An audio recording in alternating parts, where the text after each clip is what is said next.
buenas noches, bienvenidas, bienvenidos al último capítulo de la temporada de Descabelladas. Y ustedes se preguntarán por qué estamos aquí en la radio de la Universidad de Chile. Bueno, estamos con mis queridas Yasna, Ale. ¿Por qué? Porque hoy se producía una votación muy importante.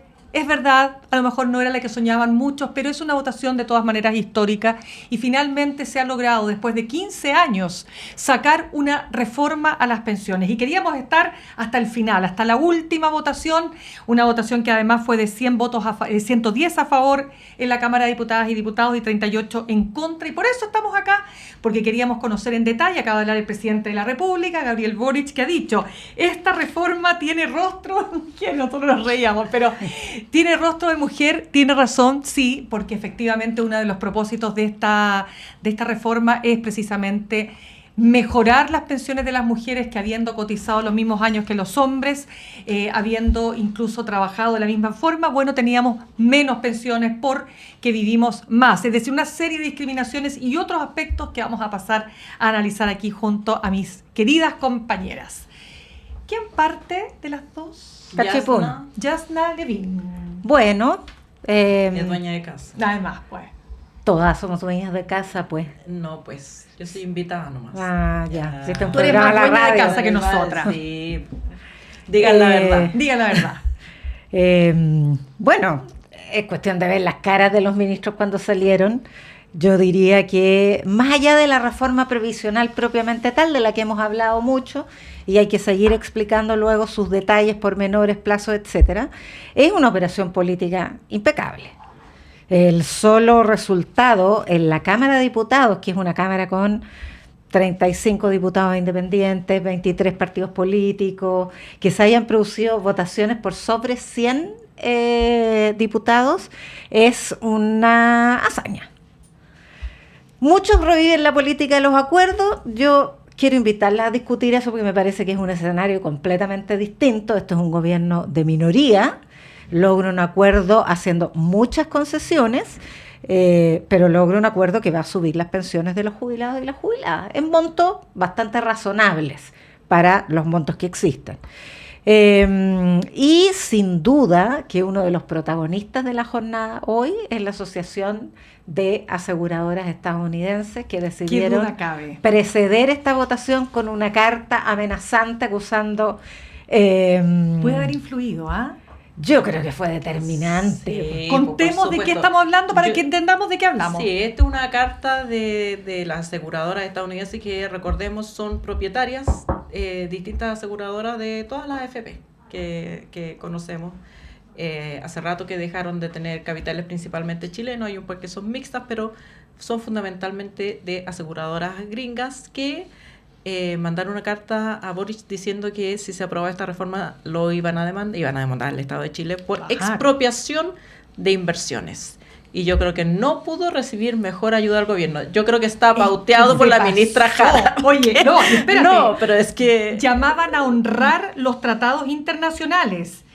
Llamaban a decir que el presidente Trump comienza su amplia revisión de los acuerdos comerciales. O sea, una verdadera amenaza. Amenaza, y yo te digo que yo hoy día entrevistaba al diputado de Renovación Nacional, Frank Sauerbaum, y decía... Lo que menos dijo, se pasaron varios pueblos. ¿Por qué digo esto? Porque este tipo de acción, de ofensivas genera una, ¿cómo decir? Como una unidad, una cohesión entre grupos que estaban llegando a acuerdo, pero recordemos que Chile Vamos tenía varios por ahí que estaban bastante dudosos. También ayudó al oficialismo, donde también habían votos dudosos, pero claro, si tienes frente al adversario, lo decíamos en el programa pasado, si el Mercurio está en contra, bueno, hay que estar a favor. Sí, es como... O sea, que hubo dos grandes propagandistas a favor de la reforma. Libertad y Desarrollo, Total. el Mercurio y esta asociación de aseguradoras que controlan 3 AFP en Chile. Lograron lo que los argumentos políticos no pudieron. Ahora no, yo creo. O sea, sí, el acuerdo del Senado había sido muy consistente. Digamos, desde el Frente Amplio, el Partido Comunista habían anunciado que iban a votar a favor. Los descolgados eran más bien, curiosamente, el socialismo democrático. Algunos de pero la no UDI, eran tantos. pero eran poquitos y eran más bien estos aspavientos propios de un diputado que propios además... para hablarle a su sector, a su Sí. electorado puntual. Y todos decían, para estamos cerrar- en contra, pero me reservo cuál va a ser el voto, obvio, claro. por supuesto. Para cerrar el tema de esta carta que acusa expropiación, o sea, figúrate tú, Imagínate. la expropiación es de una propiedad privada. Por supuesto, O que sea, los si fondos los- son de ellos. Sí. Eso es lo que decía. O sea, los fondos de los trabajadores de Chile son mi patrimonio Exacto. y me lo quieren expropiar. O sea, No, con mal, ese argumento... pero muy mal. Oye, no y capaz salvan que ninguna ellos vez. crean que los fondos eran de ellos. No, Ay, ahora se mira, enteraron. para ser técnicamente precisos, ellos, ¿por qué estaban alegando Sí, expropiación? ¿por qué De estaban? las comisiones Mm. por la cartera de afiliados que va a ser licitada. Entonces, perdemos esos cotizantes, por lo tanto perdemos esa comisión. Eso es lo que decía que se le estaba expropiando, pero aún así tampoco el argumento es válido, porque ellos son solo administradores. Pero absolutamente. Y en un sistema de Además- libre mercado, por No, pero supuesto además, que tiene que haber competencia. el sistema, supuestamente, que no ocurra es otro problema, pero está hecho para la libre elección de los usuarios, que puedan cambiarse de una AFP a Por otra supuesto. cuando quieran. Claro, y la licitación... no son dueños de los cotizantes Y la tampoco. licitación tiene como resguardo en la ley que se acaba de aprobar que se va a consultar de todas maneras porque es una selección aleatoria del 10%, Absolutamente. pero quien cae en esa lista es consultado antes. Claro, pero déjeme decir algo que yo creo que no podemos dejar de mencionar de lo que En ha todo costado caso es esto. una pataleta Absolutamente. injustificada. Pero lo que ha costado, mira, ¿cuándo fue que entrevistamos a la ministra Jara, la ministra de Trabajo y Previsión Me Social? parece Hace dos que programas. hace el comienzo del No, un primer poco programa más. de enero, Bueno, creo que fue. pero recordemos lo que ella O fue el decía. último de diciembre o primero de enero. Yo suelo sí. ser optimista, pero la situación fue, esto tuvo muchos recovecos, este fue un derrotero muy complejo para un gobierno que no tiene mayoría en ambas cámaras, para un gobierno que no quería esta reforma, quería una mejor reforma para el gobierno, quería un 6% a cotización, o sea, a solidaridad, planteaba, ¿no es cierto?, en sus orígenes el fin de las AFP, pero naturalmente que el gobierno fue entendiendo que no solo no tenía los votos, sino no tenía las mayorías, ni siquiera dentro, sino que fuera del Parlamento para poder avanzar en ese camino, ¿no?, que había trazado cuando se levantó por primera vez el tema del no más AFP. Y hoy día hay una reforma de un gobierno de izquierda. Y si pensamos que el próximo gobierno, si que la foto la sacamos hoy día, va a ser de derecha, bueno, el gobierno que sea va a empezar con un tema menos complicado que haber dejado esto para más adelante y haber seguido chuteando y chuteando y chuteando esta pelota. Bueno, yo creo que estaban alineados los incentivos, como dicen los economistas, por esas razones que acabas de dar. O sea, desde Chile Vamos no quieren o no querían cargar con este problema asumiendo o proyectando que van a ganar la próxima elección. Es un incentivo a llegar a acuerdos y sobre todo yo creo que influyó mucho ese estudio de el informe de desarrollo humano donde la gente mostró que quería cambios profundos pero progresivos. Pero las encuestas también, Sí. que les encanta, que la academia, pero sí, todas. pero las encuestas son más chachas, De acuerdo, digámoslo. pero los políticos legislan también pensando en las encuestas. Pero creo que las encuestas, también había las encuestas son más variables y más, tú las puedes elegir, hacer cherry pick en la encuesta que te sirve. Pero yo creo que ellos vieron profundamente que la demanda es real, que no era una cosa como de la izquierda, sino que la demanda por mejores pensiones es real y necesitaban resolver ese problema para el próximo gobierno. Yasna, te doy la palabra inmediatamente, pero solo quiero decir que tengo mi perrito acá abajo y ustedes van a decir, ¿qué está haciendo Intito? Inti es mi perrito que con esto, ¿cuánto hoy día? 34 grados, chiquillas, ¿o no? 34, mira, 34 grados de calor, no tuve el valor de dejarlo solito con estos 34 grados, con la alfombra que lleva a cuestas, que es su pelo y su piel, así que lo tenemos acá. Él está escuchando nuestros comentarios, yo creo que algo va a entender. Tiene la suerte que no se tiene que jubilar. No se tiene... Un problema eso, menos para el perro. Claro, Tiene exacto. pensión asegurada, Tiene pensión pensión, digna. Pensión Mirna asegurada. La pregunta es lo que Tiene 100% tasa de retorno. exactamente. Yasna Levin, porque aquí hay varios puntos que igual quiero terminar de preguntarte respecto de lo que se dijo en los últimos días. Esta no es la reforma de Gabriel Boric, decía Chile Vamos. Obvio, no le podías tampoco regalar este acuerdo. Pero al final es un punto para el gobierno. ¿o no? O sea, me parece El puntaje. de toda claridad, porque el propio presidente en su discurso recién, o hace un rato, dijo, además de que tiene rostro mujer, dijo, esta reforma es de Chile, no de este gobierno. Pero ya decir eso es un acto de generosidad, claro. ¿o no? Mira, es una reforma que técnicamente tiene muchos amarres. O sea, aquí hay una captura de una cantidad de cotizaciones que no va a poder volver a subir en el plazo mediano y que están en las AFP. Y es muy difícil sacarlas. 14, es distinto. 14.5. Es muy distinto, En rigor, claro. 16, porque, En rigor, claro, porque 16, sí, lógico. porque eso es un préstamo, Es un préstamo que puede devolverlo. Es muy distinto que una nueva cotización de cargo del empleador vaya a algo que no son las AFP, a decir, quiero que la mitad de lo que ya tienen las AFP vaya para otra parte. Esa reforma te la encargo, aun cuando parlamentarios de distintos sectores de la izquierda ya anunciaron que van a presentar proyectos de ley para terminar con las AFP, etcétera. Bueno, este es el tipo de debate que nunca hay que clausurar, y por supuesto que cuando haya mayorías políticas en favor del sector que fuere, hará la reforma que quiera. Esto, por lo demás, es de quórum calificado, pero de la mitad más uno nomás, pues de los presentes, o sea, no es un quórum inalcanzable. A propósito de la valoración que tienen las encuestas, quiero recordar que Evelyn Matei, cuando terminó de ser alcaldesa y empezó su carrera presidencial más formalmente, dijo que esto no era una prioridad de los chilenos. Bueno, no es menor recordarlo. Y luego dijo que ella tenía muchas dudas sobre las consecuencias graves que podrían tener y que lo necesitaba estudiar cuando el acuerdo ya estaba cerrado. Claro. Y allí vino esta operación del Consejo Fiscal Autónomo que santiguó fiscalmente este proyecto. Consejo Fiscal Autónomo, ¿qué opina respecto a todos los proyectos de ley con gastos fiscales? O sea, eso no fue ninguna novedad, o que hubiera un informe financiero, o que pasara por Hacienda. Siempre los proyectos que irrogan gastos pasan por ahí. Pero se le dio esta relevancia justamente porque era la única manija que tenía Evelyn Matei para jugar un rol en esto, que de todas maneras fue bien deslucido. Desde el punto de vista del gobierno, bueno, entregó varias banderas, pero tiene un alza de las pensiones en septiembre. Porque en septiembre empieza el aumento de la PGU para los mayores de 82 años. Y tiene otra alza, que es la bonificación a las mujeres en noviembre. Bueno, de hecho hubo un intento de la oposición de postergar, fantasearon con la idea de llevar esto a comisión mixta para que los beneficios no se entregaran antes de octubre, sino después de las elecciones, y así no pudiera el gobierno anotarse el triunfo.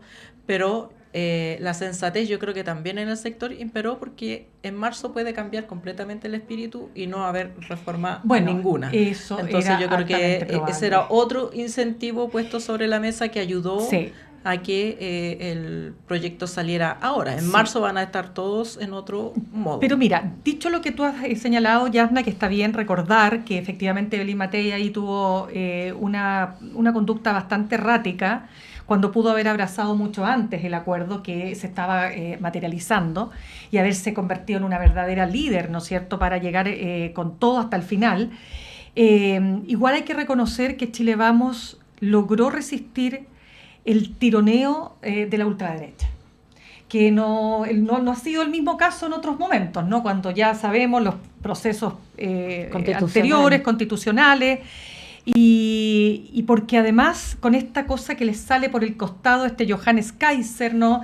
Este personaje medio antisistémico, que está más a la derecha de Kast, que propone también, que incluso se permite hoy día decir: yo no voy a primaria si ustedes votan esta reforma, bien subido por el chorro, pero bueno, ya son votos que van drenando a la derecha tradicional. Y aún así creo importante que en gran parte Chile Vamos haya logrado efectivamente cuadrarse con esta votación, y también reconocer el trabajo que hizo el senador Juan Antonio Coloma de la UDI, el presidente de Renovación Nacional, el senador Rodrigo Galilea, y el no presidente, pero senador de Bópoli, Luciano Cruzcoque.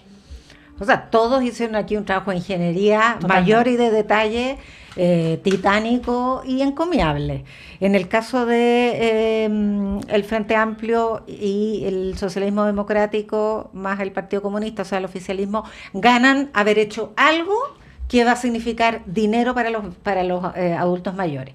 En el caso de la oposición, ganan también bastante. Y es que es una reforma que tiene hartos elementos de irretroactividad. O sea, es muy difícil echar para atrás este 16% que queda en las AFP.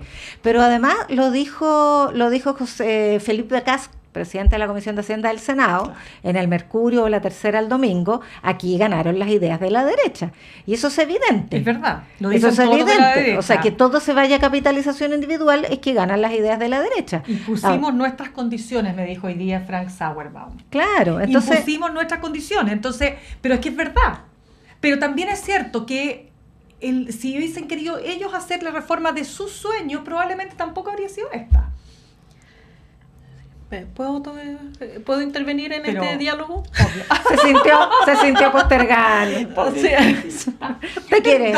Somos tres. Somos tres. Sí, es que nos fuimos en la bola. Sí, tú te fuiste. Ya. Oh, bueno. Dígame, entonces. No. Yo quería hacer el punto sobre la derecha, que por supuesto la derecha tenía que estar a favor de esta reforma. Si la AFP aumentan su negocio en por lo menos 45% y con la izquierda validando esta postura. O sea, uno puede leer las dos caras, ¿no? El gobierno consigue aumentar las pensiones, pero ¿a qué precio? Hay economistas como András Yutov piensan que el precio es demasiado alto. Lo cierto es que no había movimiento social ni presión ciudadana para otra cosa, y en ese sentido es como, ya, le sacamos un manotazo a un sistema que se valida y se refuerza. Pero yo quería decir que la derecha consigue salir en la foto y que los grandes perdedores de esta son los republicanos. Porque a los republicanos, por ejemplo, le hubiera convenido que el Partido Comunista votara en contra también. Y eso no ocurrió. O sea, la izquierda, el Frente Amplio, con todas las aprensiones que por supuesto son muchas ilegítimas, se cuadró con el proyecto del gobierno y con el acuerdo alcanzado con la derecha. Entonces quedaron republicanos fuera y no se van a poder sacar la foto con los pensionados recibiendo las nuevas pensiones, y va a ser muy difícil que puedan explicar su comportamiento al electorado futuro. Yo creo que va a ser un golpe duro para los republicanos, a menos que el descontento con el resultado de la reforma después crezca demasiado y ellos puedan decir, nosotros estuvimos en contra. Pero ellos estuvieron en contra desde una postura inverosímil, defendiendo a los trabajadores y que esto han sido engañar a los trabajadores. Claro. ¿Cuándo han sido defensores de los trabajadores? No, y expresiones que los manotazos, que los corralitos, claro, que el cogoteo. Sí. Oye, yo no sé si ustedes tuvieron el placer de escuchar parte del debate en la Cámara. Yo lo logré durante 5 minutos, fue suficiente. El nivel de descalificaciones es horroroso. El nivel del debate es francamente deplorable, pero en fin, aquí hay otro fetiche y es el consenso. Un país que no ha logrado consenso hace mucho tiempo, que tiene un bloqueo recíproco en el Parlamento, que no ha logrado solucionar problemas cotidianos de la gente, y que es lo que ha generado este divorcio entre la ciudadanía y el sistema político en general. Este divorcio no es ni con el gobierno, ni con la derecha, ni con la centroizquierda. Este es un divorcio de la ciudadanía y el sistema político. Al llegar a un acuerdo que resuelva algún problema, porque a la gente le da lo mismo si entró el Estado como tercer actor o no entró, y en qué porcentaje entró, lo que le importa a las personas es que van a subir un poco las pensiones. Evidente, y por lo tanto, hay una valoración de los consensos. Pero yo estuve escuchando hoy día en esto, bueno, en realidad fueron más de 5 minutos, los tengo que confesar. Estuve escuchando estas alusiones a tratar de sacar al pizarrón al PC y al Frente Amplio por denostar la política de los consensos y paradójicamente estar aquí enarbolando un consenso. Entonces es bueno recordar que era la política de los consensos, porque fue una política que sí hizo avanzar mucho a una transición a la democracia, un periodo de crecimiento que se hubiera producido con o sin consenso por lo demás, pero nunca en democracia la centroizquierda o los gobiernos de la Concertación tuvieron en minoría en la Cámara de Diputados. Y desde 2005, cuando salieron los senadores designados, tanto Lagos, lo que le quedó, como Bachelet 1 y Bachelet 2, tuvieron mayoría en ambas cámaras. Entonces, llegar a acuerdos, avanzar y hacer transformaciones en esas condiciones es un poquitito más fácil que hacerlo con el 30% de la ciudadanía, por una parte, que no es mucho, y en condiciones de minoría en el Parlamento. Entonces, yo creo que hay que evaluar mucho esto del consenso. Es un gran avance tener consenso, que se dialogue y que se resuelven problemas. Pero siempre hay un ganador y un perdedor que impone o deja de imponer sus técnicas. Bueno, sobre el consenso solamente decir que además este es un consenso que se obtuvo básicamente en condiciones de transparencia, de cuáles eran los puntos que se estaban negociando, quiénes estaban negociando. Buen punto. No el consenso en la cocina de Andrés Saldívar. No. Chicas, ¿cómo creen No ustedes? se puede reprochar ni cocina, ni política de acuerdo, ni la medida de lo posible. Octubrista.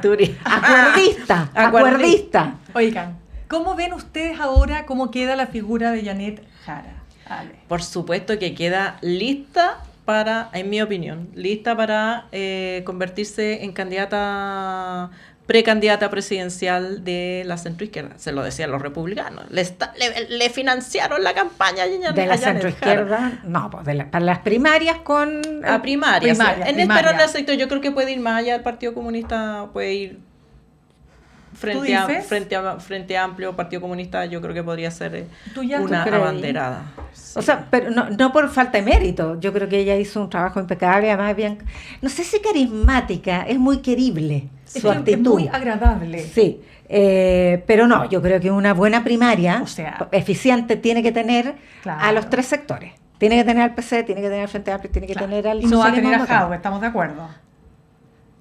No sé si preso, o sea, con arresto domiciliario. Pero por eso digo, que hay casos que se resolviera No, cosa que yo no va a ocurrir. yo creo que ella podría ir a una primaria por el PC. Yo estoy pensando que podría tener apoyo en un sector del Frente Amplio, más allá de que si lo ponen, depende del candidato que pongan en el Frente Amplio, pues si ponen al alcalde de Maipú, no, pero si ponen a otro candidato más débil, ella puede ganar ese aprecio. No sé si le da para ser la candidata de todo el sector. No creo que porque, sí, pero sí creo que queda posicionada como una figura política súper importante para seguir ocupando cargos en el futuro. A mí lo que me queda claro es que el primer programa de la próxima temporada vamos a estar comentando el cambio de gabinete. El cambio de gabinete Sí, que sería pues. en marzo sí o sí. Sí, pues en abril pues. se tienen que Ya. inscribir las Primero que candidaturas nada, primarias. Hay que ver cuántas renuncian. ya se promulgó la ley que crea el Ministerio de Seguridad, que estaría operando o entraría en operaciones en septiembre, si no me equivoco, Yasna, porque ahí ese dato, no me acuerdo si lo mencionaste tú. En fue en septiembre que la PGU. Aumenta la PGU. No, estoy hablando del Ministerio de Seguridad. Yo.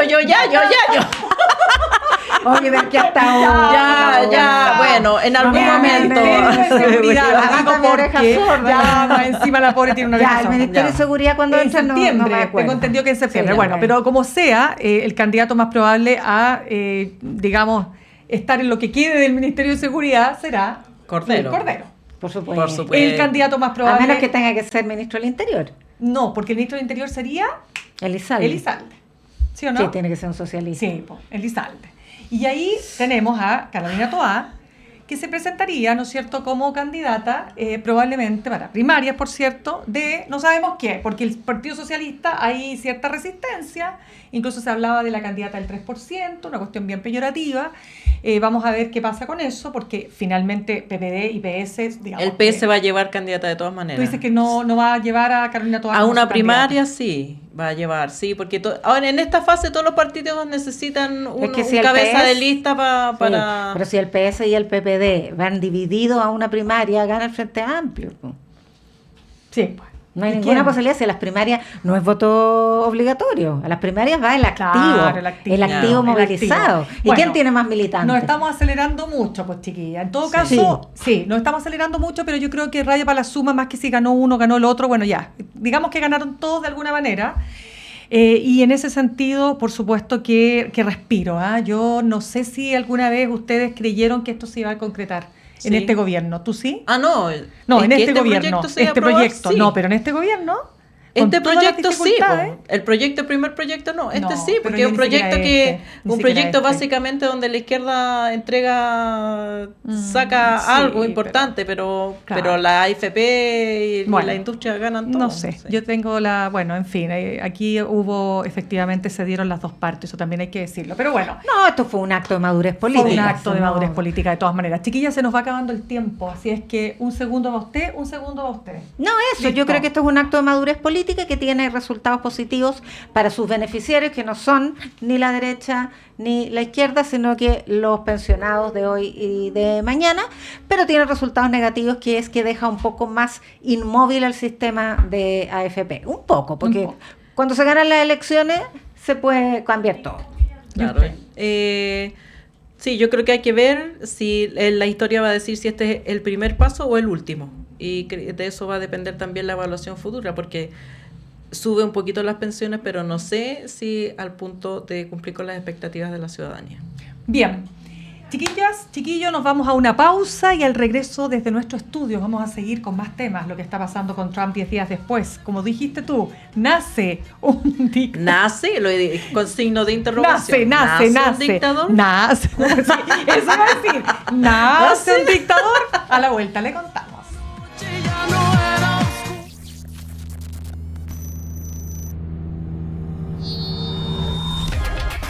Prepárate para el espacio de la música nacional. Repertorio UCL, las imágenes de la música. Sesiones.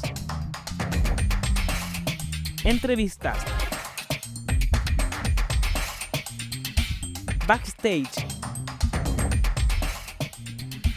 Videoclips.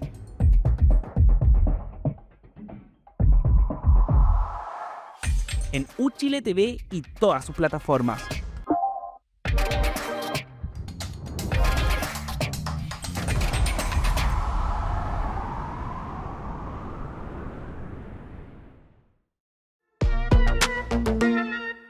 Futuro Esplendor ya tiene tercera temporada, donde hablaremos de filosofía y cultura pop. Por favor, me dan nervios estas cosas. Adoro el cuerpo porque la carne es honesta y los órganos no mienten. Sí, porque el hígado te habla, pues niña. Me encanta, ya vamos. Estoy vencida porque el mundo me hizo así, no puedo cambiar, qué genial.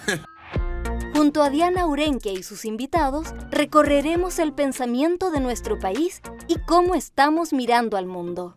El cuerpo de Chile parece ser un cuerpo que nunca se detiene, que está en todos lados, por lo menos de Chile en la ciudad, ¿no? Una cosa que me enferma en Chile es el abandono. Siento que Chile es un país que abandona mucho. Ya, Es una bomba lacrimógena de las que se dispara con una granada. Ya. Esto puede ser el estallido, pero yo las recogí por primera vez así, y muchas en la Araucanía. Entonces, te decía que es muy representativo de nuestra incapacidad de resolver los problemas hablando.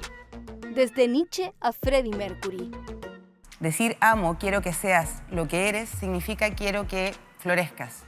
Desde Maturana a Javier Amena. Yo creo que uno quiere a los amigos, uno quiere a las familias, a las parejas. Yo no sé si uno ama a un emblema, a un país.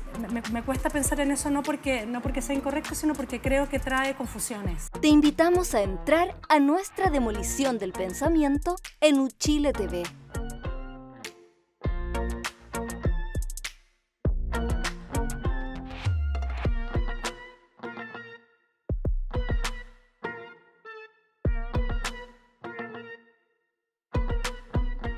Ya estamos de regreso en Descabelladas y queremos invitarlos e invitarlas a ver el lunes a las 22 horas la nueva temporada de Futuro Esplendor, Filosofía y Cultura Pop, con la conducción de Diana Urenque.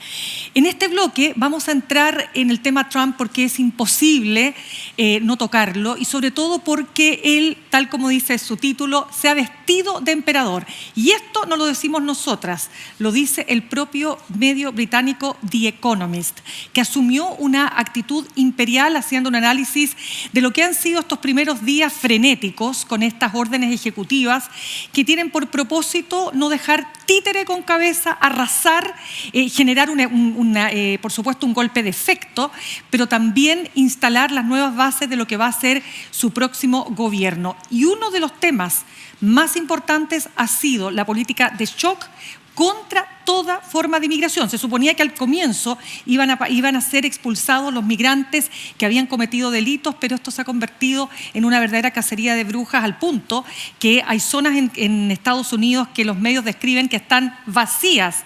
¿Por qué? Porque los migrantes están aterrorizados de que puedan ser expulsados. ¿Cómo lo ves, Alejandra Matos?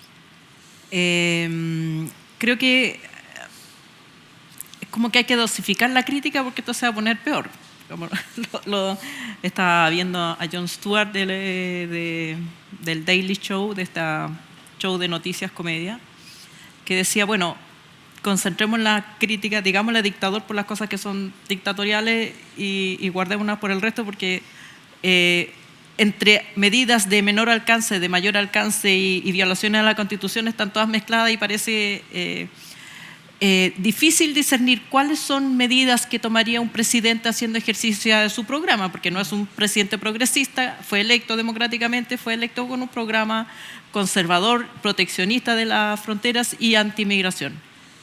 Dicho eso, hay medidas que por supuesto están en ese programa, pero yo creo que la pregunta es, ¿puede respetar los derechos humanos y aplicar ese programa, o hasta dónde o en qué momento las medidas pasan de ser, por mucho que hayan sido votadas popularmente, puede ejercerla? Yo creo que la violación de los derechos humanos está cruzando ese límite al hacer redadas, por ejemplo, y además va a los estados más garantistas, va a Nueva York, que es un estado demócrata, claro, va al Bronx, va a Massachusetts.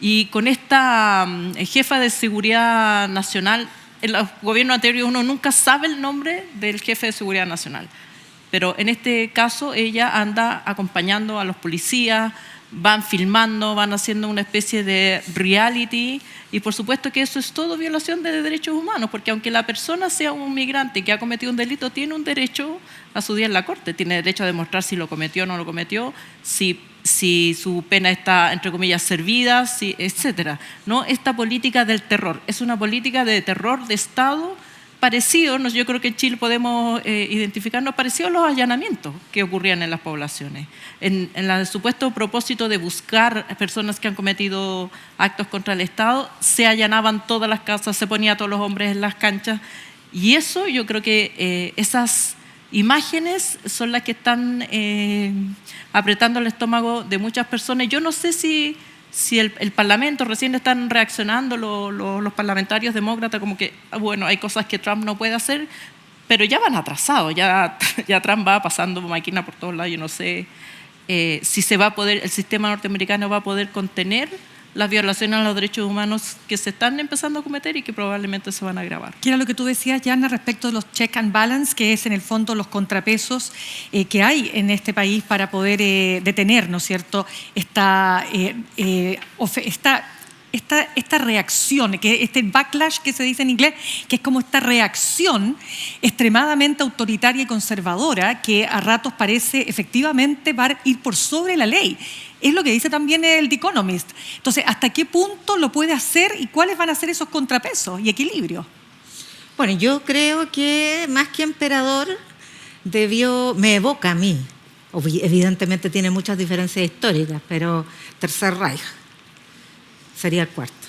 Solo que está en Estados Unidos y no en Alemania, pero después me gustaría referirme a varios símiles que son ominosos, son pavorosos. Pero él está librando 4 batallas. Una es esta, es contra el Estado de Derecho, que la traía ganada desde antes de asumir con la cooptación de la Corte Suprema, que claramente le es incondicional desde el momento en que lo declaró inimputable para cualquier acto que ejerza o haya ejercido en su condición de presidente de la República. Y con estas órdenes ejecutivas que transgreden muchas de las normas, de hecho varias están paralizadas en cortes estaduales. Esa es la primera batalla que están librando. La segunda batalla es la consolidación del nacionalismo, que son las deportaciones a las que se refiere Alejandra, porque tienen mucho que ver también con esta retórica infame del odio al otro, esto de buscar un enemigo interno. Y un chivo expiatorio a todos los males es parte del populismo más antiguo que el hilo negro. Y la manera en que se están emprendiendo estas redadas contra los inmigrantes, a quienes se les denomina basuras criminales, sin importar si tienen o no tienen prontuario. Hasta ahora, los que han llegado a sus países de origen son todos personas que tienen, claro, habían migrado irregularmente, pero no habían cometido ningún delito que se pudiera por lo menos acreditar ni que estuvieran en sus antecedentes. Luego la guerra cultural, y esa yo creo que es la más peligrosa, porque hoy día es retórica, hoy día son palabras, pero mañana pueden ser acciones. Y estos líderes populistas empiezan con una instigación, y Trump ya lo hizo con el ataque al Capitolio, instigan al odio de manera, digamos, oblicua, pero es la ciudadanía o son sus huestes incondicionales quienes ejecutan esas acciones y luego son indultados. Y se nota, por ejemplo, en las últimas, el congelamiento de presupuestos federales con justificaciones o denominaciones como, por ejemplo, contra el despilfarro, contra la equidad marxista, la transexualidad y las políticas de ingeniería social y de nuevo Pacto Verde. Un despilfarro que no mejora la vida cotidiana de aquellos a los que nos debemos. Esa es la retórica con que Trump firma esta orden ejecutiva que hoy día está más o menos paralizada. Pero que, por supuesto, las primeras víctimas han sido la ciencia, porque se congelan los presupuestos para la investigación científica en todas las universidades. Los académicos están aterrados en Estados Unidos, porque es en la academia donde se concentra en general la masa crítica demócrata.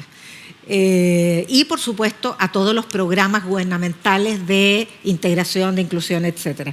Y yo diría que la cuarta guerra que podríamos desarrollar después es la económica, porque ahí perdió su primera batalla tecnológica con el DeepSeek de este ChatGPT gringo. Ya vamos a entrar en el chino.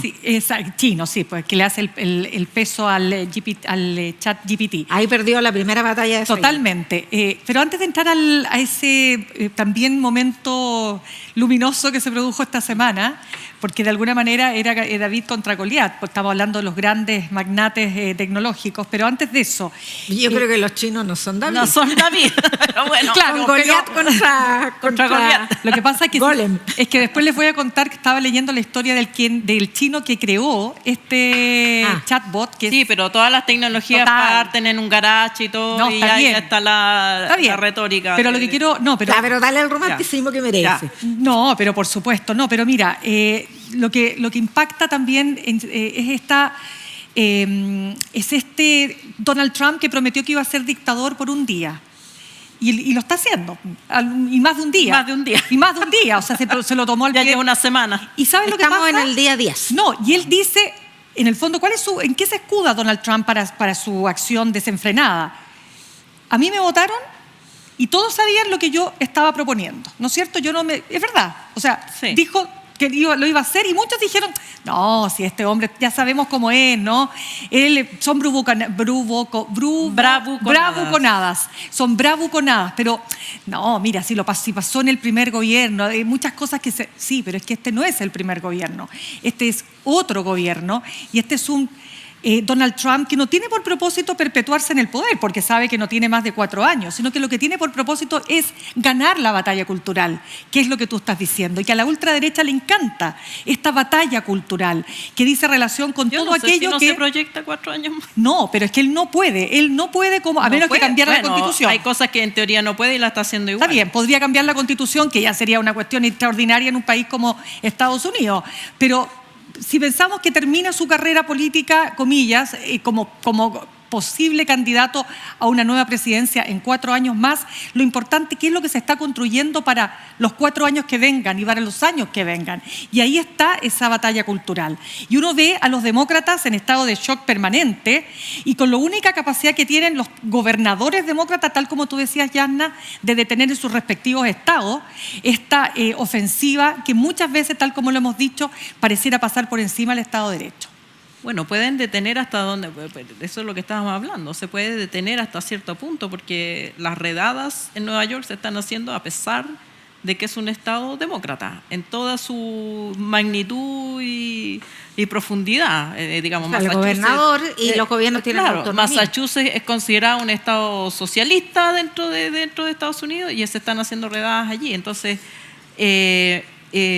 no está respetando como esos límites psicológicos o que las anteriores administraciones, ya sea demócratas o republicanas, han tendido a respetar. Entonces, ese es el punto, y por lo mismo que tú señalas, ¿qué va a detener a Trump de proponer un cambio constitucional que lo haga estar 4 años más? O sea, lo hemos visto en la ideología del enemigo interno, de la necesidad de la patria, de la necesidad de las defensas.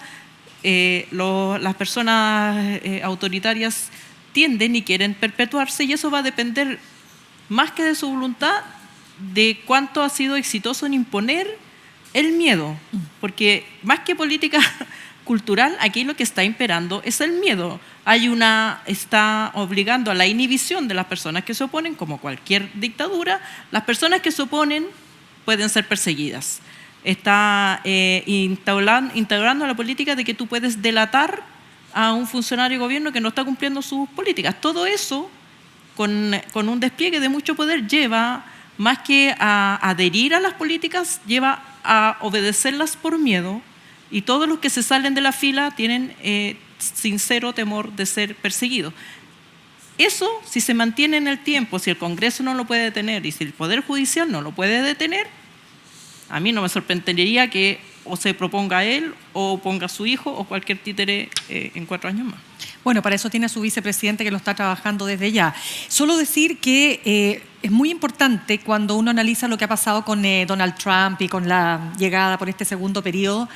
Evidentemente que Donald Trump por sí mismo no es la causa de todo esto. Donald Trump es la expresión de una sociedad que claramente, al elegir a un personaje de estas características, lo que está revelando es ese profundo quiebre que dice relación con lo que ya hemos conversado, la tremenda desigualdad, la precarización de esa clase media que se vio muy alejada también de la élite gobernante, esa separación, y ahí es donde estos populistas logran conectar de mejor manera, y hay que verlo, cómo logran efectivamente leer lo que sienten las ciudadanías, los pueblos, y por qué terminan, ¿no es cierto?, gracias al voto que ellos le dan, llegando al poder. Ahí hay un punto que me parece relevante. Sí, lo que pasa es que esta reindustrialización que pretende con el proteccionismo económico es lenta. Si es que la emprende realmente es muy lenta y es muy cara. Entonces, por eso recurre al fenómeno efectista, que es el populismo punitivo en contra de los migrantes, que es lo más rápido. Eso no requiere ni presupuesto, no requiere solamente desplegar tropa policial y insultar mucho y subir a los aviones. Pero ojo, este entrevero que tuvo con el presidente Petro, que finalmente pareció verse arrodillado aceptando los términos, no fue tan así.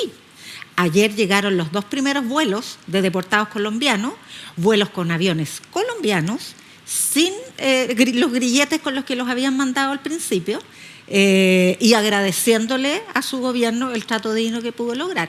Y no han llegado más deportados. Entonces, claro, ahí también quedan instaladas, porque la prensa colombiana también es bien amorosa, en el sentido... ¿cómo se dice? Sarcástico. Es muy amorosa con su gobierno. Y Claudia Sheinbaum también había pedido cancelar los 2 primeros vuelos. No quedó muy claro si lo hizo o no lo hizo. De México. Pero los 2 primeros vuelos, ella dijo que no llegaran. Y eran vuelos militares. Pero quería ir a la batalla económica, porque eso es más lento, es su guerra principal, porque realmente Estados Unidos ha perdido hegemonía en el orden mundial. Se está reconfigurando el orden internacional, pero a diferencia, entonces quiere reindustrializar, eso es lento, es muy cara la mano de obra estadounidense. Si se queda sin migrantes, son los migrantes los trabajadores, los obreros en Estados Unidos, y además los aranceles van a generar un aumento de precio y por lo tanto una inflación. Entonces lo que tiene a la mano, lo más efectista, lo más inmediato son las deportaciones. Pero la guerra económica, yo digo, esta cuestión del DeepSeek es gravísima. Una de las primeras medidas que tomó Trump fue invitar a las grandes empresas tecnológicas a generar una plataforma para el desarrollo de inteligencia artificial que se llama Stargate, con una inversión de $600 mil millones. No sé. Yo me pierdo con muchos ceros, pero una cantidad estratosférica. Y viene 2 días después esta aplicación de inteligencia artificial que se desarrolla con mucho menos costo en los fierros, digamos, en el uso de energía para refrigerar los chips, etcétera, que se desarrolla con una China que estaba sin acceso a la tecnología por sanciones de Estados Unidos, no solo de Trump, sino que también de Biden. Entonces es un golpe reputacional y económico que generó $1 billón en daño en las bolsas de comercio. Claro. Eso puede revertir, las bolsas suben y bajan, pero desde el punto de vista reputacional, yo me acordé inmediatamente del proyecto Sputnik. ¿No se acuerdan? En la guerra militar de la Guerra Fría, en la escalada militar, vinieron los soviéticos y tiraron este plan de satélite. ¿Se acuerdan que mandaron uno a la perrita Laika, etcétera? ¿Laika se llama? Sí, Laika, sí, tal cual. Y le ganó comunicacionalmente a Estados Unidos. Que llegó a la Luna. Pero después Estados Unidos llegó a la Luna y... Después, pero fue una escalada sucesiva. Pero por supuesto. Este es por eso digo, la primera batalla la perdió. Y lo otro distinto es que hoy día Estados Unidos no solo tiene a China, sino que tiene a los BRICS, que integran China, los rusos, la India, Brasil, aquí en este continente, y que además está reforzado con los Emiratos Árabes. Sudáfrica, o sea, además también tiene intereses en África, Sudáfrica. Y en Medio Oriente. Es una economía que concentra el 40% del PIB del mundo y el 50 y tanto % de la población del mundo, y que se junta, genera este foro de cooperación económica, comercial y política para reconfigurar la arquitectura del orden internacional. A eso se enfrenta Trump hoy día. Entonces, ya no es solo una guerra comercial contra Estados Unidos, o sea, contra China, es contra los BRICS. Claro, déjame agregarte... Sí, pero también seamos realistas.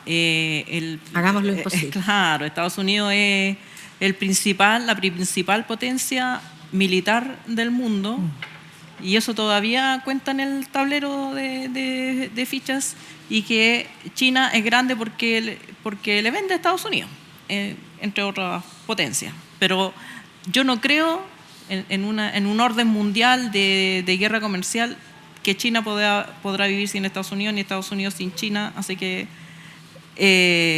eso se va a tener que resolver de alguna manera. A mí lo que me parece es que se hicieron estas predicciones también con Milei. Con Milei va a durar una semana, porque el pueblo se va a empobrecer, porque una vez que se quiten los subsidios la gente se va a ir contra Milei, y entonces Milei va a caer.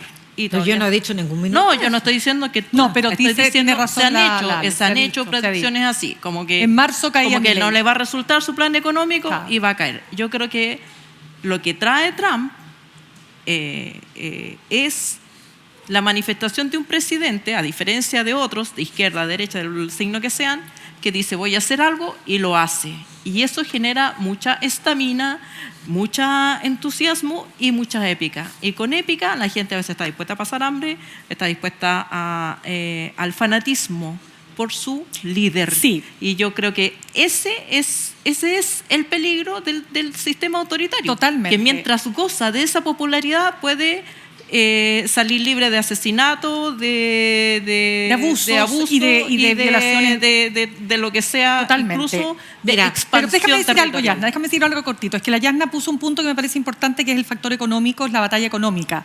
Detrás de todo esto, no olvidemos lo siguiente. Hay un mundo que votó por Trump porque cree en la cultura Trump, ¿no es cierto? En lo valórico. Y recordemos que, solamente esto no empieza con Trump. Pero por supuesto. Chile. Estados Unidos es un país que vivió el racismo, que tuvo una guerra civil, donde el racismo y las actitudes intolerantes no nacieron con él. Absolutamente. Pero y el supremacismo blanco tampoco. Ya, pero lo que digo, hay un sector que votó por él porque adhiere a su ideología, ¿no es cierto? Populista, efectista, muy autoritaria, muy misógina, contraria a todas las diversidades, etcétera, etcétera, todo lo que ya sabemos. Pero hay otro sector que votó por él porque estaba, digamos, cansado de una situación económica que, si bien había repuntado al final del periodo de Biden, esa inflación traspasada a precio los golpeó muy fuertemente, ¿no? Y ese sector que no adhiere necesariamente a este fanatismo valórico quiere cambios y quiere que efectivamente el país vuelva a ser el gran país que era, y que los precios y que sus ingresos, ¿no es cierto?, mejoren. Y eso es lo que él tiene que demostrar, porque si no lo demuestra, el tiempo no corre a su favor. Ya. No sé. Yo quería- Existe el sesgo de conformidad. Cuando tú tomas una decisión, tu cerebro te dice que es la mejor decisión. Ya, pero ¿cuánto dura esa? Ya, pero es que la olla hay que parar la olla con algo. Dura. Por eso, pero ¿cuánto dura? Imagínate a Goebbels con redes sociales. Sí, pero es que ahí tenías una... 17 años. Mira, a pero propósito de Goebbels- ese símil, hoy día se supo que una de las órdenes ejecutivas nuevas es la deportación de estudiantes extranjeros que hayan participado en las manifestaciones universitarias y los acampes en solidaridad con los palestinos. Porque la verdad es que hoy día en Estados Unidos los palestinos, los musulmanes, los migrantes latinos son los nuevos judíos de Hitler. Eso es lo que está pasando. Y además lo hace en nombre de una defensa contra la ola antisemita. Y lo hace un par de días después de que se conmemorara el 50º de la liberación de Auschwitz en Polonia. Y en ese 50º me van a perdonar, pero yo traje un testimonio de un sobreviviente judío que durante su discurso dijo lo siguiente: hay que tener mucho cuidado con los autoproclamados nacionalistas que defienden la misma ideología de odio que los nazis, que ensalza el racismo, el antisemitismo y la homofobia como virtud. Estén atentos y vigilantes. Nosotros los supervivientes comprendemos que la consecuencia de ser considerados diferentes es la persecución activa cuyos efectos hemos experimentado personalmente. Y lo digo porque yo la historia del nazismo la escuché de mis abuelos, que son sobrevivientes, fueron porque ya murieron, de la Alemania nazi. Ellos huyeron en 1939, cuando ya las SS les topaban los talones para llevarlo a los guetos de Varsovia, y se demoraron porque creían que Alemania no podía pasar eso, porque decían, no, esto jamás, nosotros somos tan alemanes como los demás. Pero resulta que Hitler llega con una mayoría parlamentaria, el presidente, que es el jefe de Estado en Alemania, lo nombra canciller, que es el jefe de gobierno en un régimen parlamentario, se incendia el Bundestag, el Parlamento, y con eso él dicta una orden para tener el poder total. Sí, es muy parecido. Luego, no sé si recuerdan la Noche de los Cuchillos Largos, que es una purga que él hace de toda la oposición interna y la disidencia, que es exactamente lo que está haciendo Trump Funcionarios federales. con los funcionarios federales que no le fueron leales, además. Fíjate que había 3 ex miembros del gobierno, Mike Pompeo, que fue secretario de Estado, y los ex asesores de seguridad, Brian Hook y John Bolton, que estaban con una protección especial porque tenían una amenaza de eventual asesinato de Irán, y Trump les quitó esa protección. Entonces eso es bien parecido a la purga de la Noche de los Cuchillos, de los Cuchillos Largos. Y finalmente vino la Noche de los Cristales Rotos, que fue el inicio de la persecución desenfadada que terminó con los hornos crematorios. Y yo vuelvo a repetir, en 1939 mis abuelos todavía creían que eso no iba a pasar, y me relataron toda esta historia, y es muy parecida. Entonces, efectivamente, los politólogos dicen, no, esto no es neofascismo, esto es nacionalpopulismo, una nueva manera iliberal de cooptar la democracia desde dentro. Perdónenme, pero yo lo encuentro, salvo porque aquí los judíos están del lado, digamos, desde el punto de vista de la retórica.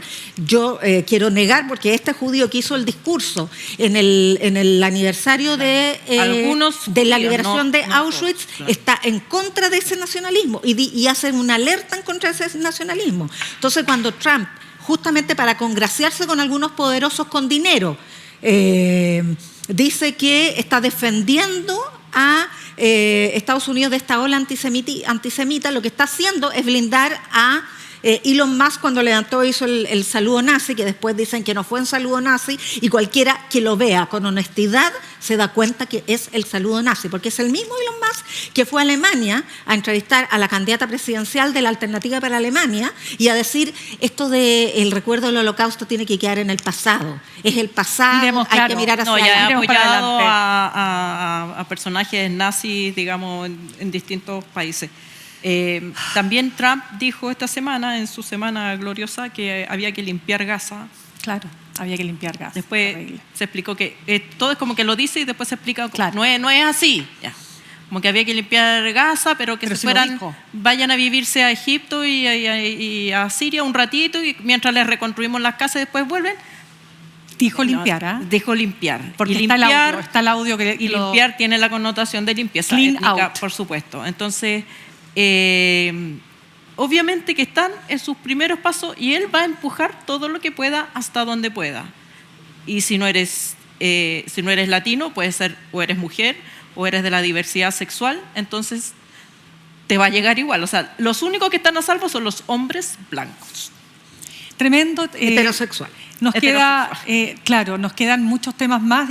Este es un tema, lamentablemente, que va a seguir generando no solo noticias, generando impacto en el propio Estados Unidos y en el resto del mundo. Pero nos tenemos que ir a una nueva pausa y al regreso nos vamos a encontrar con nuestra invitada, Karina Delfino, alcaldesa de Quinta Normal. Ya volvemos.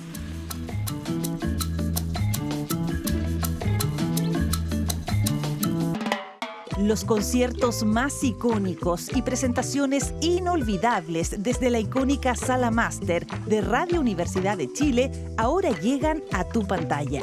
Esta semana nos visita todo el recuerdo y la memoria del dúo nacional Trenquinilo. Que reír a toda costa, tenemos que inventarnos la esperanza, hay que hacerse de nuevo cada día. Tenemos que juntar. Lo mejor de la música nacional solo lo encuentras aquí, en Radio Sala Máster, por las pantallas de Uchile TV y Radio Universidad de Chile. Hay que hacerse de nuevo cada día.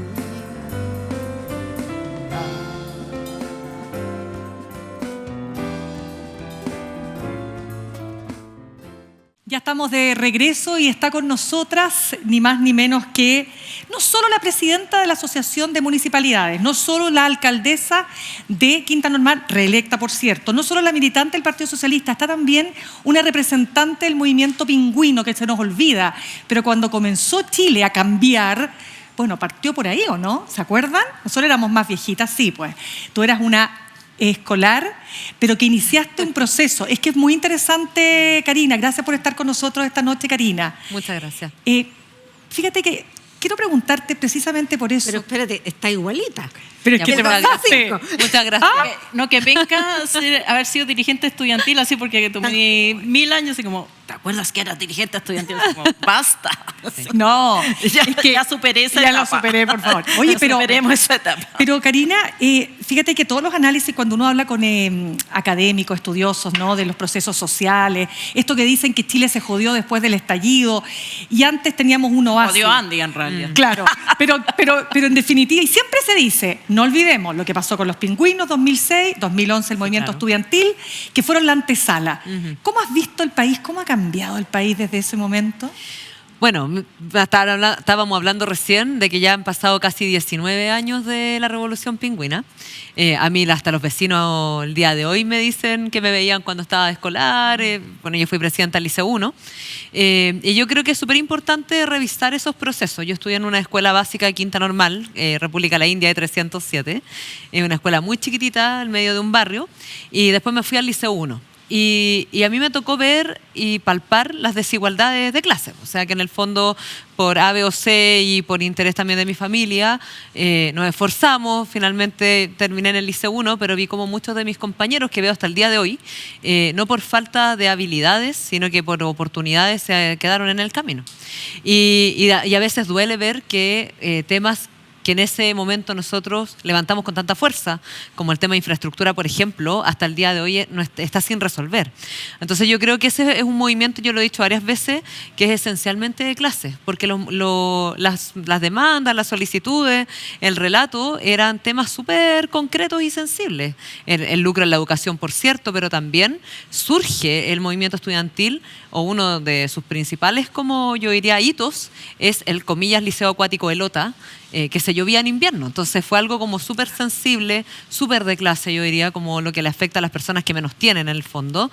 Y con dirigentes y dirigentas que poco teníamos que perder más que clase. Yo siempre digo como clase, digamos, de la escuela. De escuela, claro. Y con un relato muy en contra de la violencia. De hecho, nosotros nos tomamos las escuelas porque quisimos como desvincularnos un poco de lo que pasaba en la calle cuando salíamos a marchar, que siempre rompían paraderos, semáforos. Entonces, para decir como, oye, pesquennos nuestras demandas, nos tomamos las escuelas de manera pacífica, tratando de cuidar las escuelas, etcétera, y ahí surge el movimiento del 2006.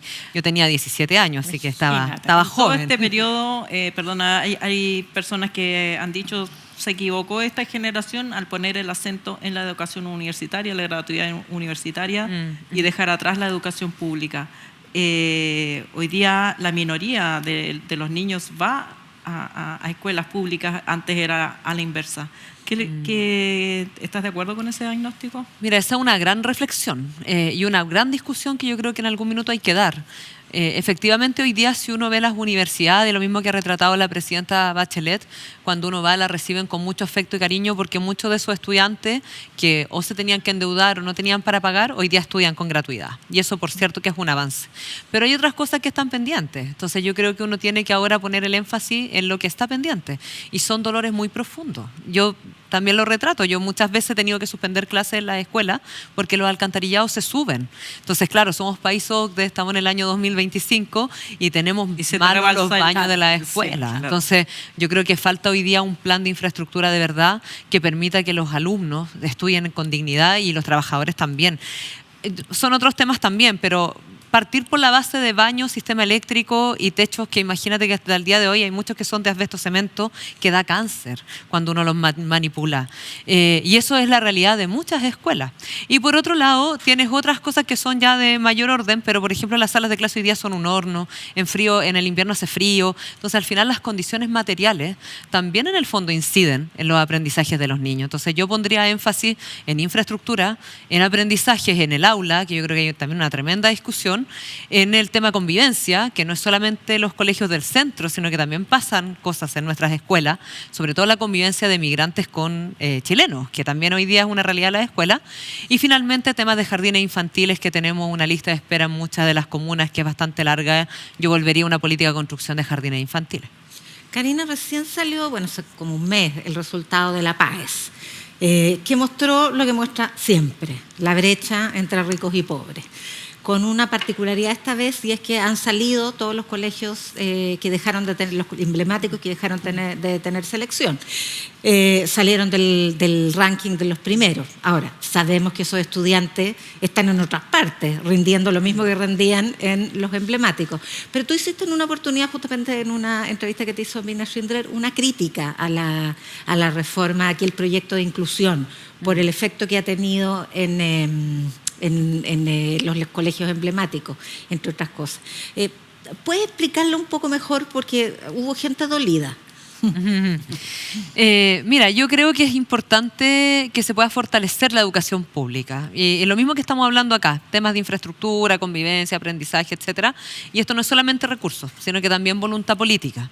O sea, por poner un ejemplo, y esto no tiene que ver con el ministro Cataldo, que tengo la mejor opinión de él, tiene la mejor de las voluntades, creo que es súper proactivo, pero el Estado es extremadamente lento. O sea, nosotros llevamos ya, 3 años y medio tratando de sacar un proyecto para reconstruir una escuela. Uno se demora al menos 1 año y medio en conseguir un proyecto de arreglar un baño. Entonces, en el fondo, primero, el Estado es lento. Entonces, yo creo que esto requiere no solo recursos, sino que voluntad política real, en el fondo, para poder apurar el Estado en términos al menos de infraestructura. ¿El Estado es lento o este Estado es lento, administrado por este gobierno? No, a mí me tocó también con el gobierno anterior, con Sebastián Piñera, y era igual. O sea, en el fondo, los equipos técnicos son lentos, las revisiones son excesivas. Burocracia, es demasiada papeleo. La burocracia, ida y vuelta, porque en el fondo te revisa como la parte regional, pasa a la nacional, después pasa un ministerio, pasa al otro ministerio, y ahí se van años, no meses, años. Entonces, a propósito de ayer que veía otro debate respecto a temas de crecimiento económico, esto también es parte de lo que se está hablando de permisología, etcétera, pero afecta directamente las inversiones que uno pretende hacer para algo básico, que es mejorar la educación pública. Diciendo eso, yo creo que los liceos emblemáticos en algún minuto, yo viniendo uno de ellos, también era una esperanza para gente que venía del mundo más popular. Yo nací en un barrio popular, estudié en un colegio público, entonces se veía como una esperanza. Y efectivamente se genera este efecto de que los estudiantes se reparten. Yo creo que le hace bien a la educación pública tener liceos que puedan destacarse a nivel nacional, ya sea en la PAES, en el SIMS, etc. Y hoy día está en revisión el SAE, y yo creo que es una oportunidad no para reponer el sistema anterior, porque yo creo que el SAE tiene cosas positivas, sino que para revisar una política que ya lleva 10 años de implementación. El sistema de admisión escolar, que algunos la llaman falsamente la tómbola. tiene cosas buenas. Y al final, esto de hacer colas eternas, que cada colegio decidiera a qué alumno recibía o quién no, yo creo que se haya eso eliminado es positivo.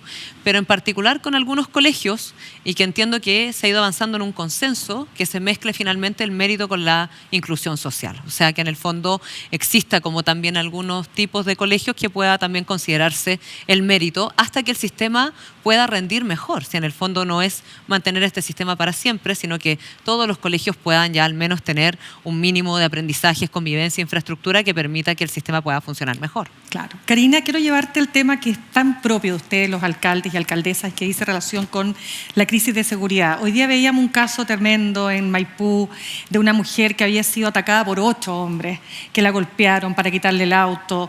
Hemos visto estas famosas turbazos en Conchalí, que tú dices, ¿por qué este nivel de violencia contra adultos mayores? Personas con tanto esfuerzo han sacado adelante sus cosas, su vida, y entran 10, no sé cuántos, les roban todo, si es que no los matan. Te pregunto, ¿cómo estás viviendo tú desde lo que a ti te toca esta crisis de seguridad? Es súper complejo. Imagínate que Quinta Normal nosotros veíamos algunos datos y siempre estábamos por debajo de los 10 homicidios antes del año 2019.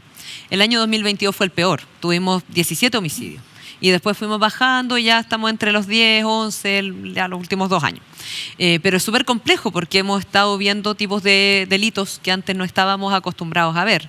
Y yo creo que esto tiene varias miradas. Y yo creo que es una buena señal y una buena noticia que se haya aprobado el Ministerio de Seguridad Pública. Nosotros estamos ahora exigiendo, no sé si exigiendo, pero sí demandando, que es súper importante que se apruebe la Ley de Seguridad Municipal. Para nosotros es súper importante esa ley. ¿En qué cambiaría eso? Primero, establece agravantes para quienes agreden a funcionarios municipales. Hoy día, si un funcionario municipal lo agreden, es como si le agredieran a cualquier persona y pasa por riña común. Entonces, primero establece agravantes a un funcionario. Muy agredidos, sobre todo en fiscalización de comercio ambulante, en violencia intrafamiliar. Cuando nos tocan casos de violencia intrafamiliar, yo diría que son de los más complejos de abordar. De hecho, el funcionario de la cisterna de Macul muere en contexto de violencia intrafamiliar. Claro. O sea, va a atender un caso de violencia. Va a atender un caso, para que quede claro. Que Exacto. Y lo otro es que también problemas prácticos que tenemos, que son contrataciones, que somos súper rígidos nosotros las contrataciones municipales, y esto permite la contratación extra para funcionarios patrulleros. Claro, pero ¿a ti qué te dice la gente de los barrios? Porque da la sensación de que muchas de las personas, y no da la sensación, está visto en las encuestas, ¿no? En las mediciones, la gente ha dejado de salir, se encierra más temprano, cambiaron sus hábitos. ¿Tiene miedo la gente donde tú te desenvuelves por lo menos? No, sin duda. O sea, yo creo que cuando uno habla con algún vecino, que además nosotros estamos siempre en contacto con vecinos, con organizaciones sociales, el primer tema que nos manifiestan es el tema de seguridad. Yo creo que ahí es importante, por cierto, todo fortalecer persecución penal, inteligencia policial. Un turbazo dura cuánto, menos de 4 minutos. Menos de 4 minutos. Un abordazo, un portonazo, menos de 1 minuto, 30 segundos. Y la vida se te puede ir en ese minuto. Y solamente, no alcanza a llegar, obvio. Claro. Y al final, lo que genera mayores grados de seguridad es con mayor inteligencia policial, o sea, desbaratar finalmente esas bandas. Claro. Y por otro lado, yo creo que fortalecer nuestro rol. Nuestro rol es importante, un rol preventivo. Y hay programas que son relevantes que yo le pondría más recursos. Programa Lazo. Es un programa que funciona 24/7, dirigido a jóvenes, niños, niñas que están en vulnerabilidad en las calles, al acecho del narcotráfico, del crimen organizado. Es un súper buen programa. Entonces, no es solamente... La explotación también. Sí, claro. Se nos olvida muchas veces, estamos como seteados de que la delincuencia es narcotráfico. Y hoy día los negocios de estas bandas, como el Tren de Aragua y todo, son fundamentalmente explotación de otros seres humanos, extorsión a los negocios ya establecidos de las mismas nacionalidades, digamos, los pulpos a los peruanos, el Tren de Aragua a los venezolanos y así, explotación sexual y trata de blancas.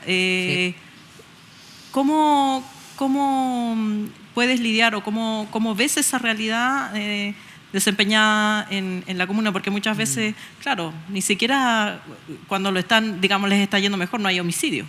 Sí, claro. Porque ya todo hay un orden ahí establecido. Claro. Se pueden hacer varias cosas, pero también pedimos más en términos preventivos. Yo, decía un ejemplo de lo que se puede hacer con los niños, niñas, jóvenes. Hay que hacer algo respecto a los niños que no están yendo a clase, no solo los que desertan, sino que los que se ausentan de clase.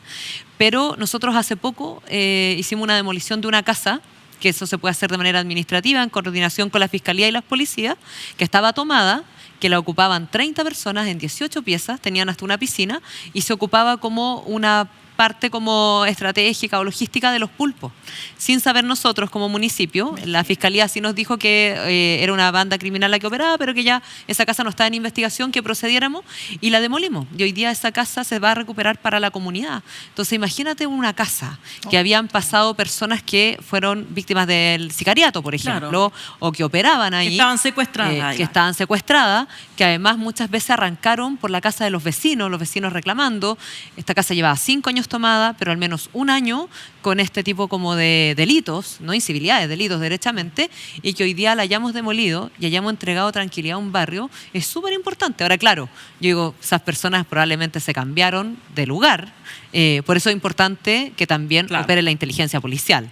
No es solamente como esto preventivo del municipio, pero es importante el rol que nosotros hacemos y coordinado con las instituciones se puedan hacer cosas buenas. Y ahí hay desafíos también con los niños, niñas y adolescentes, porque esos son los soldados que recluta el narco para perpetrar sus delitos, soldados que son con mucha facilidad atraídos porque no ven muchas oportunidades, se desvinculan de su escolaridad, se ven atraídos también por lo que se ha llamado la cultura narco, el tipo de música, en fin. ¿Qué rol tiene el municipio y qué experiencia has visto tú en relación a la prevención de esos menores? Sí, yo creo que ese es un tema que es súper, súper, súper importante. Si bien la participación de menores de edad todavía no es mayoritaria a nivel nacional, cada vez más preponderante. O sea, lo vemos sobre todo los delitos muy violentos, como los portonazos, por ejemplo. Siempre o generalmente hay menores de edad involucrados, que los comanda obviamente una persona mayor de edad y está detrás de una banda, etcétera. Pero es súper importante porque se pueden hacer cosas. Yo no quiero que perdamos como la batalla ni la esperanza de que se puedan hacer cosas en los barrios. Y quiero poner un ejemplo. Había una población muy estigmatizada en la comuna, que obviamente nunca digo el nombre para no contribuir a ello, y el Estado dejó de invertir hace al menos 15 años, porque no servía para nada. Entonces esa era la visión del municipio, de la época y también de otras instituciones. Y nosotros empezamos a invertir, que arreglamos la plaza, arreglamos la cancha, vamos a arreglar la sede. En la semana pasada inauguramos la primera biblioteca, sacamos a la gente en situación de calle, porque tampoco es grato salir de la casa y que una persona esté haciendo sus necesidades, se esté drogando, etcétera. Hicimos un trabajo con Walmart, que está ahí en un supermercado, bueno, etcétera. Ese lugar está cambiando. Y cuando inauguramos la semana pasada la biblioteca, yo te diría que habían al menos 40, 50 niños, que no vi la primera vez que fuimos, con suerte habían 5. Y estaban súper contentos, porque la biblioteca está dirigida, de hecho, a jóvenes y a niños. Entonces yo creo que nunca hay que perder esa esperanza, porque es gente honesta la que vive en estos lugares muchas veces, que conviven con el narcotráfico, y que finalmente no es dignidad.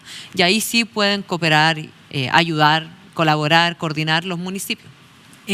Hablando de gente honesta, hay otro problema que es cultural, que uno lo escucha en todos lados, en los programas de radio, en las redes sociales, las diferencias culturales entre chilenos y extranjeros por los ruidos, por la música, por sacar cosas a la calle, y tiende a confundirse en el discurso público estas que reciben el nombre de incivilidades, que yo no sé si todas son incivilidades, son simples diferencias culturales, se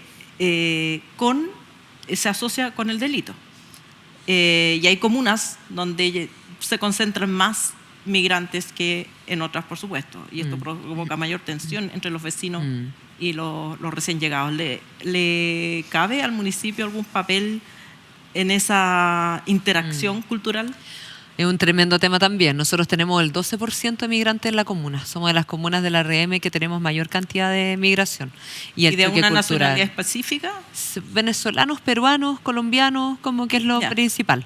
Y el choque cultural es fuerte. O sea, es fuerte en esos barrios. O sea, hay mucha molestia, uno escucha Pero yo creo que hay también cabida. O sea, el tema de ruidos molestos, la música, la fritanga, el comercio ambulante, que todo eso finalmente se da en lugares que además se construyó de manera como no planificada, sin servicios públicos, en la parte más densa de nuestra comuna, donde vive mucha gente. Claro, a veces la gente vive en una pieza, tiende a salir a hacer su vida en la calle. De hecho, eso nos decían, como viven tan hacinados, en el fondo tienen que comer afuera, hacer como su vida social afuera, entonces hay un problema cultural, por cierto. Ahora yo me enfocaría en temas como de incivilidades o como tú lo mencionabas, que a veces más que incivilidades, porque yo creo que cuando ya son reiteradas, efectivamente hay una complejidad. Y lo que se estaba discutiendo es que las personas que están cometiendo incivilidades de manera permanente, se evalúe la expulsión de esas personas. Y yo creo que es la discusión correcta, porque efectivamente generan choques muy fuertes y no es solamente, o sea, imagínate ruidos molestos, música de lunes a lunes, sin descansar, y si te dicen una y otra vez y como que no haces nada o no pagas las multas, etcétera, es bien molesto. Como a la norma. Sí, es bien molesto. Karina, perdón, es que vamos a pasar a otro tema, pero cortito, a propósito de lo que estamos conversando, nosotros habíamos comentado hace algún tiempo una entrevista que dio en Tercera Dosis la DJ Liz, esto en 2023, y dijo algo que nos pareció extremadamente importante. Lo que los gobiernos no entienden es que si mañana mataran a todos los que venden drogas y quemaran todos, saldrían otros a hacer lo mismo una y otra vez, porque no se está resolviendo la causa de nuestro problema, que es la necesidad desbordante de dinero, de trabajo y oportunidades. ¿Es así? Yo creo que tiene un punto de fondo, que es esta conversación entre la persecución penal y lo preventivo. Y por eso yo digo que lo preventivo nunca puede estar de lado, porque finalmente si no resuelves, como ella yo creo que dice muy bien, los problemas de fondo, de desigualdad, de cohesión social, de paz social, en el fondo tampoco se avanza como un mejor país. Y uno lo ve, o sea, vivir en una plaza que no tiene ni un área verde, vivir en el fondo lleno de personas en situación de calle, vivir al lado del narcotráfico, también es como si no resuelves esos problemas. La gente que sale a la cárcel... ¿Por qué vas a adherir las normas? ¿Por qué vas a pagar impuestos? Si... Nosotros tenemos en ese mismo lugar a una persona en situación de calle que se fue detenida y estuvo un tiempo en la cárcel y ahora salió. Y se me acercó el otro día y me dijo, yo lo conocía perfectamente, bien choro. Entonces me decía, bueno, yo salí de la cárcel recién, yo sabía, porque es bien conocido en el barrio, y yo quiero que alguien me dé trabajo, porque si no voy a volver a hacer lo mismo de antes. Y yo creo que tenía un punto, porque efectivamente la reinserción social, yo creo que hablar del tema de adicciones a droga, a alcohol, hay que dar ese debate, porque yo diría que en temas, por ejemplo, de rehabilitación de droga, de adicciones, las iglesias cumplen un rol que a mí me ha tocado ver en los barrios más vulnerables. Entonces yo creo que ahí el Estado tiene que estar presente y hacer esta coordinación a lo mejor con otras instituciones como la iglesia que cumplen a veces un rol en los barrios. Karina, hablemos de política partidaria, porque esto es política, pero política pública. ¿Quién es tu candidato o candidata presidencial? No tengo todavía, pero yo creo que es un debate que obviamente tenemos que dar. Yo creo que un buen liderazgo el de la ministra del Interior, Carolina Toá. Pero tu partido le puso ahí un poquito la lápida. Un sector, por lo menos, Bueno, ¿no? yo pertenezco a un colectivo que es el Partido Socialista hace también como 19 años. Tengo 35, así que... la vida entera.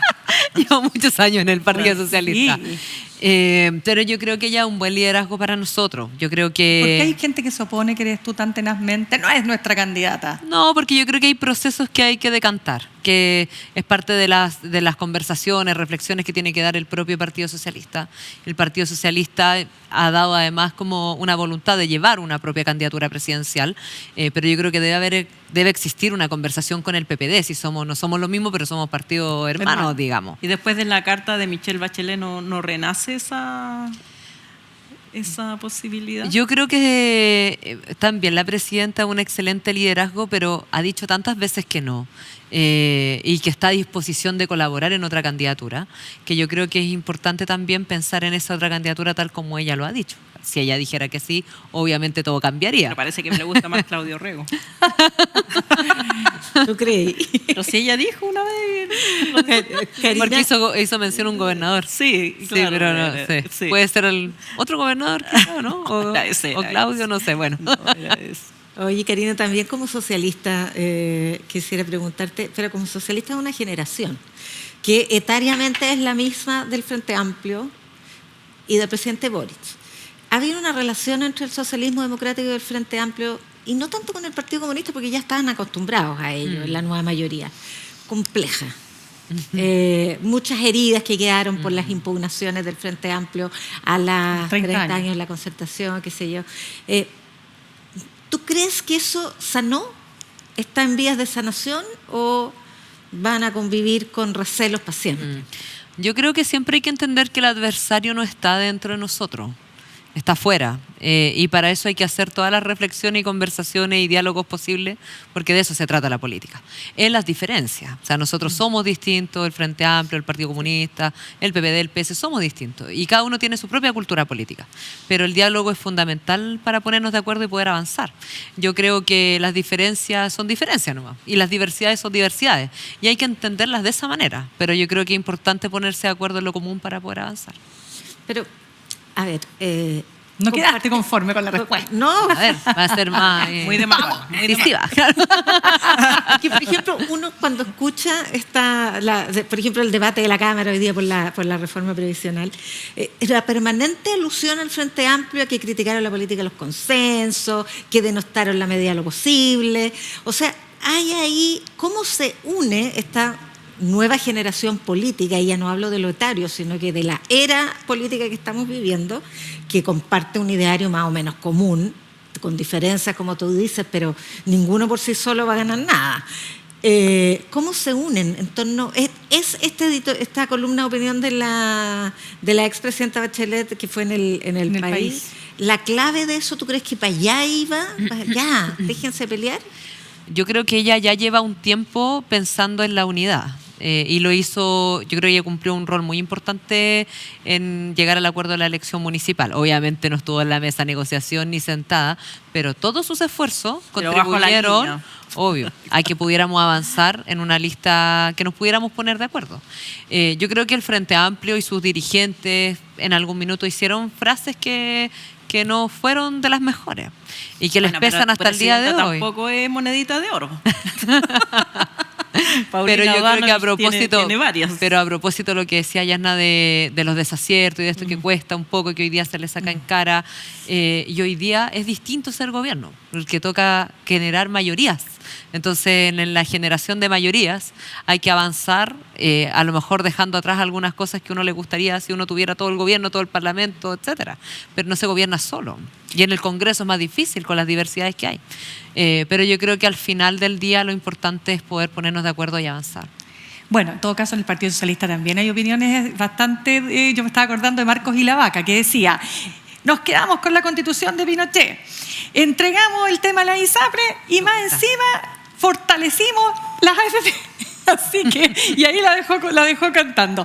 Karina, se nos acaba el tiempo. Es parte del colectivo, como dices tú, las diversidades, las distintas opiniones. Karina Delfino, alcaldesa, presidenta de la Asociación de Municipalidades, que deja los pies en la calle, muy probablemente, porque los alcaldes y las alcaldesas, por Dios, que tienen calle. Y eso hay que saber reconocerlo en todos los ámbitos políticos, transversalmente. Sí. Gracias por haber estado con nosotros. Bueno, agradecer, y solo para cerrar, pero el trabajo en lo local, en lo municipal, es un trabajo hermoso. Yo creo que quizá muchos que hacen política pública desde otro espacio lo miran a huevo. No, en algún minuto yo creo que sí, pero yo les recomendaría que si tienen la oportunidad en algún minuto trabajar en el ámbito municipal, porque es precioso. Uno hace cambios chiquititos, medianos, a largo plazo. Los ves ahí. Los vas mirando, el contacto con la comunidad, ¿no? Es un trabajo precioso. Así que bueno, estoy muy feliz. Muchas gracias por la... Oye, nosotros despedimos nuestro último capítulo de la temporada. Nos vamos de vacaciones porque nos merecemos las vacaciones, pues chiquilla, ¿o no? Así que ya lo saben. Bueno, de más está decir que nos ven en todas las redes sociales, que lo vamos a estar echando de menos, por cierto, pero nos vamos a reencontrar. Pero un poquito nomás. Pero chiquitito. Que los pasen súper bien. Cariños a todas y todos, y ya nos estaremos reencontrando.